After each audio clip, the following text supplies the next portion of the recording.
High বন্ধুরা, কেমন আছো? আশা করি তোমরা সবাই ভালো আছো। তো বন্ধুরা, আজকে খুবই খারাপ অবস্থা আমার।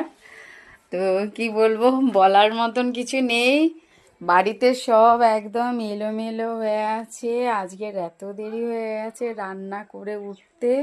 এই জাস্ট খেয়ে দিয়ে উঠে এই ঘরের কাজ শেষ করলাম। এখনো ঘাটের কাজ বাকি আছে। তো বন্ধুরা, চলো দেখাই তোমাদেরকে বিকেলের আমার কি কাজ থাকে।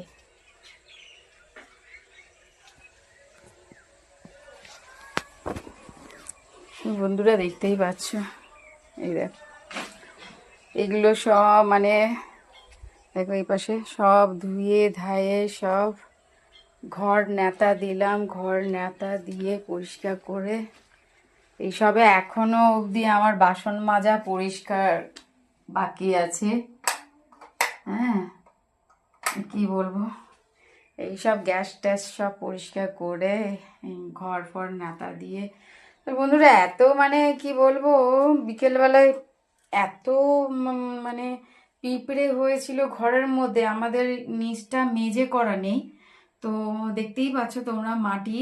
তো সেই এত পিঁপড়ে হচ্ছে, লাল পিঁপড়ে হচ্ছে, সেই বিরক্তকর যেন, কি বলবো। আর এই জাস্ট ঘর নাতা দিয়ে উঠলাম। আমি জানি না, এত পিঁপড়ে হয়েছিল।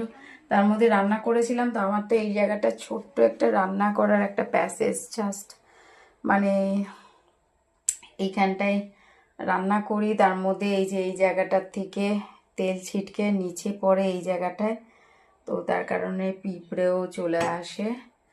তো আমার কি বলবো, এইসবে কাজ শেষ করলাম বন্ধুরা। অবস্থা খারাপ খুবই। এই দেখতে পাচ্ছ, পুরো ঘরের মধ্যে জামা কাপড় সব এলোমেলো হয়ে পড়ে আছে। এই যে সব জামা কাপড় সব এলোমেলো পড়ে আছে, এখনো ঘর গোছানো হয়নি, এরপরে ঘর গোছানো হবে। এই দেখতেই পাচ্ছ তোমরা, এই যে